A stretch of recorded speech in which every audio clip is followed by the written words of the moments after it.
নমস্কার বন্ধুরা, আশা করি সবাই খুব ভালো আছেন। তৃপ্তি রান্নাঘরে সবাইকে আমন্ত্রণ রইল।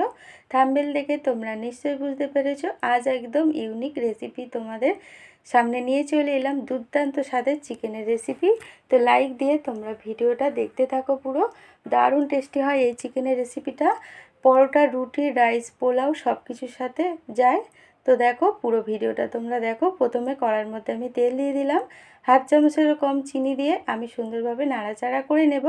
এভাবে তেলের মধ্যে চিনি দিলে কিন্তু রান্নার রঙটা খুব সুন্দর হয়। তো চিনিটা লাল লাল হয়ে গেলে কেটে রাখা পেঁয়াজ দেব, পেঁয়াজটা দিয়ে নাড়াচাড়া করে নেব। তো যেহেতু তেলের মধ্যে আমি ফোড়ন দিতে ভুলে গেছিলাম, তাই পেঁয়াজগুলো সরিয়ে মাঝখানে একটা বড় এলাচ, দুটো ছোট এলাচ, তিনটে লবঙ্গ, অল্প দারচিনি দিয়ে একটু নাড়াচাড়া করে তারপরে আমি পেঁয়াজের সাথে মাখিয়ে নেব। পেঁয়াজের সাথে মাখিয়ে তারপরে এখানে 1 চামচ আমি রসুন পেস্ট দেব, তারপরে দিয়ে দেব এখন আমি 1 চামচ আদা পেস্ট। তো তোমরা চাইলে আদা রসুন একসাথেও পেস্ট দিতে পারো।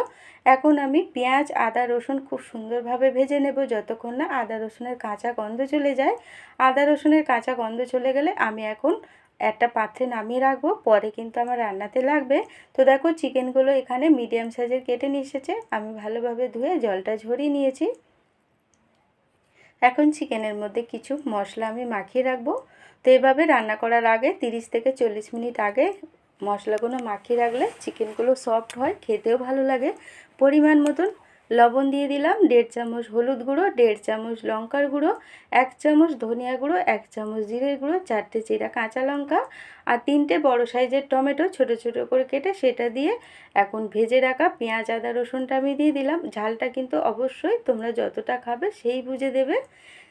তো এখানে আমি চিকেন অনুযায়ী আমি এখানে সব মশলা উপকরণ দিলাম। এখানে চিকেন আছে 1 কেজি 250 চিকেন রয়েছে, সেই বুঝেই কিন্তু আমি মশলার উপকরণগুলো দেখিয়েছি।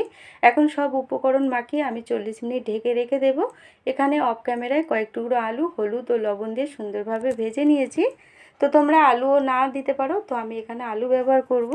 তো কড়ার মধ্যে এখন তেল দিয়ে দেব, ছোটো চামচের 1 চামচ আমি ঘি দিয়ে দেব। এখন আমি বেরেস্তা ভেজে নেব। তো এভাবে তেলের মধ্যে ঘি দিয়ে বেরেস্তা ভাজলে দারুণ টেস্টি হয়, স্মেলটাও খুব সুন্দর হয়। এখানে কিন্তু আমি লবণ ব্যবহার করব না, মিডিয়াম আছে বেরেস্তাগুলো খুব সুন্দরভাবে ভেজে নেব। আর রান্না করার আগে যদি চিকেনগুলো মশলা দিয়ে মাখিয়ে রাখো কিংবা টক দই দিয়ে, চিকেনগুলো কিন্তু খুব সফট হয়, খেতেও ভালো লাগে। তো বেরেস্তাগুলো তুলে নিয়েছি, ঠান্ডা হয়ে গেলে এখন মিক্সির জারে দিয়ে আমি গুঁড়ো করে নেব। খুব সুন্দরভাবে কিন্তু বেরেস্তাগুলো আমার ভাজা হয়ে গেছে। আমি কিন্তু জল ব্যবহার করব না, সিম্পল কিন্তু আমি গুঁড়ো করে নিয়েছি। এখন একটা পাত্রে আমি বেরেস্তাগুলো রেখে আমি এখানে 1 বাটি দুধ দিয়ে দেব। তো অফ ক্যামেরায় আমি সুন্দরভাবে দুধ ফুটিয়ে নিয়েছি। এখানে এই রেসিপিতে কিন্তু আজ আমি জল ব্যবহার করব না, পুরোটাই আমি দুধ দিয়েই রান্নাটা করব। তো দেখো দুধ দিয়ে এখন বেরেস্তাগুলো দুধের মধ্যে খুব সুন্দরভাবে মাখিয়ে নেব। তারপরে এখানে 1 চামচ আমি ঘি দিয়ে দেব আর 1 চামচ আমি দিয়ে দেব মিট মশলা। এখানে কিন্তু আজকের আমি চিকেন মশলা, শাহি গরম মশলা ব্যবহার করছি না, আজ আমি মিট মশলা দেব। মিট মশলা দেওয়ার জন্য কিন্তু দারুণ টেস্টি হয়েছিল বন্ধুরা। তো আমি রেডি করে রেখে দেবো। এখন রান্না করার জন্য 40 মিনিট পরে ফিরে আসছি। কড়ার মধ্যে ঘি দিয়ে দেবো 1 চামচ। ঘিটা দিয়ে আমি কড়ার মধ্যে ভালোভাবে মাখিয়ে নেব যাতে চিকেনগুলো না লেগে যায় কড়ার মধ্যে।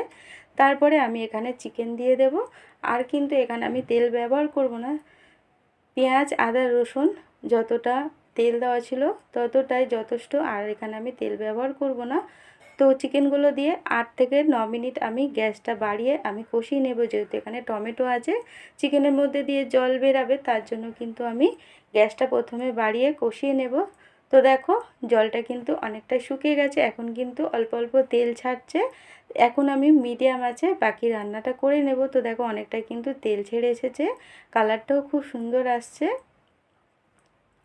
এখানে কিন্তু আমি কোনো কাশ্মীরি লঙ্কার গুঁড়ো দেবো না, তেলের মধ্যে চিনি দিলে রঙটা খুব সুন্দর হয় রান্নার, আর চিনিটা দিয়ে কিন্তু একটু লাল লাল করে নিতে হবে।